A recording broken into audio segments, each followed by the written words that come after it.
Welcome, ladies and gentlemen, to this video lesson on constitutionalism in England and in the Dutch Republic. This is part one of 2 video lessons, and I am Miss Jennifer Blank. I will be your guide on this journey.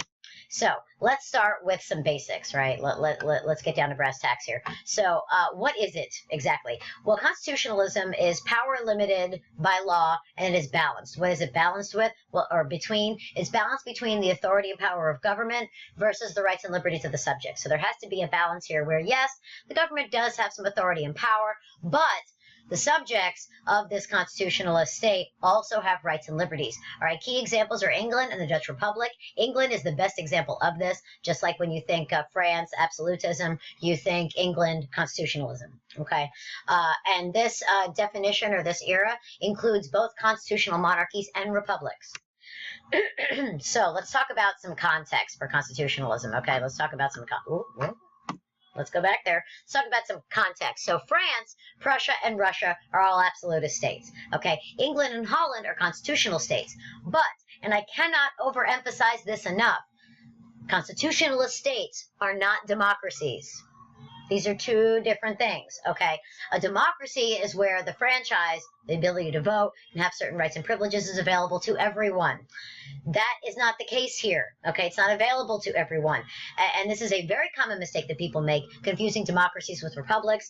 The United States, for example, is not a democracy. The United States is a republic, but, you know, that's another video lesson. Also of note, during this era, England will experience the last of the great religious wars. Pardon me. Speaking of England, let's talk about England. All right, family tree. Let me move my little recording of myself over here.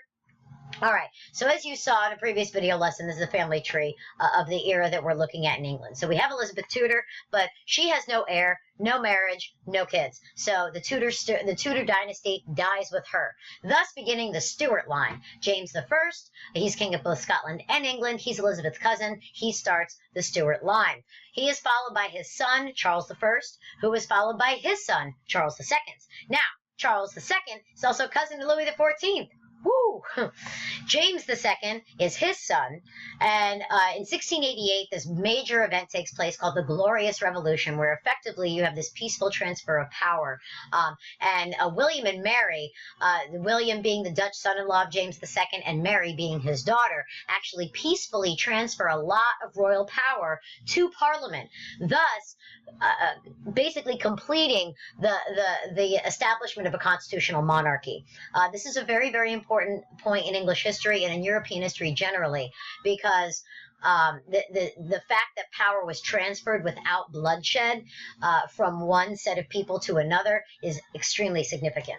And then after William and Mary, Anne, who is the second daughter, the younger daughter of James II, and she's the end of the Stuart line. She governs Stuart line. She governs until 1714.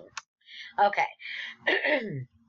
Let me switch me over here. All right, Magna Carta. Why am I going so far back in time? Because the Magna Carta sets the stage for the constitutional monarchy to develop in England. No other European country had a development like this as early as this, which explains, or at least helps to explain, how and why England developed a constitutional monarchy when and the way that it did.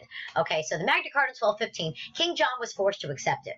All right, it was a list of demands made by the nobility. It created a contract between the king and the aristocracy. Now, keep in mind the peasants are still getting royally trounced here, but this is a stepping stone that begins to decrease the power, the absolute power of the king. It established principles which limited the power of the king, such as basic legal rights for nobility, king must ask for popular consent for taxes, and anybody accused of a crime must have a jury trial. So these are certain very important precursors to constitutionalism in England. All right, model parliament. This is in 1295. So King Edward I, also known as Longshanks, yeah, that guy that they portrayed from Braveheart, pretty accurate. He was intense, to say the least. He brought military leaders and nobility together as a parliament to ask their consent for new taxes. He established the principle of parliamentary power of the purse, and this was a radical new idea for any monarch to ask for anything. So this was pretty important, this model parliament. Are you going to get asked about this on the AP exam? No, but I'm just trying to give you some context. All right, so the Elizabethan Bargain. All right, Parliament would have the power to tax, according to Elizabeth, and they can debate and amend disputed bills. But the monarch had complete royal prerogative on foreign policy. All right, so this was the compromise that Elizabeth made with Parliament. All right, the Stuart monarchy. This is another breakdown of visual. If you're a visual person, you might want to pause the video at this point and take a look. It'll help you explain the transfer of power and how the Stuart monarchy works. If you'd like to pause the video, go right ahead. Otherwise, we'll keep on going. All right, let me shift my recorded self over here. All right, so from 1649 to 1660, we talked about this in the absolutism video lesson. You have the interregnum period, the period without a king, also known as the Commonwealth. Thomas Hobbes' Leviathan is very, very important in this context. He argued that sovereignty is derived from the people, okay? And the power of the ruler is absolute, but it's not divine. This is interesting. So this helps with absolute control, but we're already starting to chip away at this absolutist concept of divine right, okay? So theoretically, power actually rests with the parliament. Even though the power of the ruler is absolute, the parliament still has the sovereignty, okay? The army controlled parliament during this period. Oliver Cromwell controlled the New Model Army, so he effectively was the military dictator of England during this period. The Protectorate, like I said right down there, Cromwell's rule was military dictatorship. All right, so the army prepared a constitution, executive power rested with Cromwell, and a council of state, kind of like a cabinet, for lack of a better comparison. There was a triennial parliament, and parliament could raise taxes. Cromwell actually wound up tearing up the document, and this directly led to the restoration of the monarchy in 1660. The English at this point were actually pretty horrified that they beheaded their king. They were like, "What have we done?" As opposed to what ended up happening in France when their king was beheaded, where everybody was cheering and really excited. When Charles I was beheaded, there was like, "Ooh, that was bad. Like, we made a boo-boo. This was not a good idea." So Cromwell made matters worse by turning it into a dictatorship. All right, so King James II, he was forced from the throne by his son-in-law. And like I said, there was a little bloodshed in the Glorious Revolution of 1688. William and Mary were installed on the throne by Parliament, and this thus ends the idea of divine right monarchy. So this is like nail in the coffin for absolutism. England is now a constitutional monarchy officially. So the Glorious Revolution, Whig and Tory leaders offered the throne jointly to James II's daughter Mary, who was raised a Protestant, and her husband William of Orange, who's Dutch, who by default, because the Dutch is Protestant, Holland is Protestant, so he was a Protestant as well. He was a vigorous enemy of Louis XIV and championed the Protestant cause. The English Bill of Rights was passed in 1689, just after the Glorious Revolution. It really showed the limits of royal power. It exemplified the fact that Parliament is in fact sovereign, not the ruler. The sovereign is not sovereign. The Parliament is sovereign. This is an important change. This is an important change because now we're going with the idea that Thomas Hobbes has, that sovereignty actually rests with the people.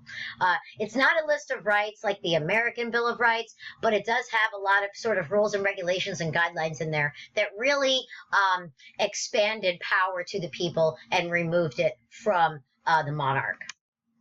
So this justified the ouster of James II and Catholics during the Glorious Revolution. It established checks and balances for the king, and Parliament becomes a dominant force in English government. Like the English government we know now looks nothing like what it originally looked like, of course. But at this point in history, 1688, 1689, this is when the government we know to be English government begins to take shape. So the English Bill of Rights, what's in it? Well, here's some examples. So the king could not suspend the operation of laws. The king could not interfere with the ordinary course of justice. No taxes or standing army could be maintained in peacetime without Parliament's consent. Freedom of speech in Parliament. Parliamentary sessions to be held frequently. And then subjects also had rights. So these were the rights of Parliament, and also rights that interfered with the king exercising his power. But subjects had rights too. Monarch must be a Protestant, okay? Freedom from arbitrary arrests, and people have a natural right to revolt against a tyrannical government, okay? So this actually plays into what will become the American Revolution. The American Revolution looked right. Our revolutionaries, people who started the United States, they looked right to this and say, hey, I have a natural right to revolt against tyrannical government. You guys put this in play. And they're all like, whoops, maybe that was a bad idea, but too late. Now, John Locke is very, very influential in the development of the English constitutional monarchy. He's also very influential in the development of the American system of government. He wrote the Second Treatise of Civil Government and defended the Revolution. He said people set up governments to protect life, liberty, and property, the three natural rights. If government oversteps the bounds and interferes with those three rights, then it is tyranny. And at that point, people have a natural right to revolt, to protect and defend their own natural rights. Here's the problem. Glorious Revolution was not democratic. Okay, it was not democratic. Like I've said, this is a constitutional monarchy, not a democracy. So sovereignty rests with the parliament, not with individuals. Okay, parliament reflected the upper class, not the lower class. So it created a constitutional monarchy in an age of aristocratic government. Okay, so you still don't have, oh, everyone's free and we all have natural rights. That's not how it works. This was not a democracy. All right, we're still in the age of aristocratic government, and the nobility had control. That's the end of part 1. I will see you on part 2.